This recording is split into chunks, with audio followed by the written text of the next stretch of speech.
right, we got another one of these. Who we got?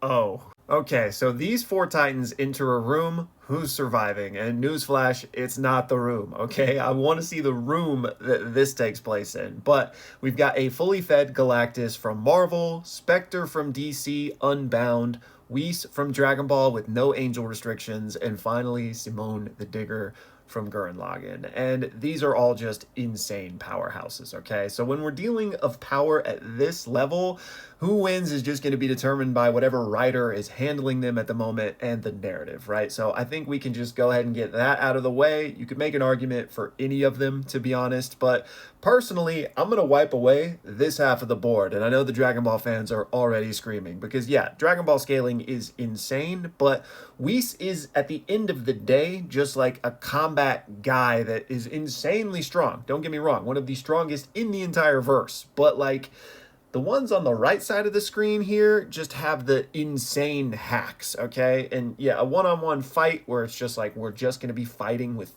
strength, he probably wins. But like when you start getting into like universes and realities and just doing whatever you want, basically, he can't really compete. So for that reason, I'm going to go with Simone and Spectre here because Spectre is basically like a god. He's not literally a god. He's the embodiment of God's vengeance. But like this guy has, I'm pretty sure, made like an entire universe before, and his power's crazy. And Galactus, Simone basically can do everything Galactus can do, but better. And he's bigger as well. For those of you unfamiliar with Simone's game, first of all, you should check out Gurren Lagann. It's incredible, but he's big, to say the least, okay? And this is just like the start of the insane scaling that takes place here. And yeah, those are galaxies and stuff you're seeing in the background that he is far larger than. This form of his is bigger than the universe, and it gets crazier, like I mentioned, because that drill, just think about how big that drill is for a second. And here's a little like graph that somebody made.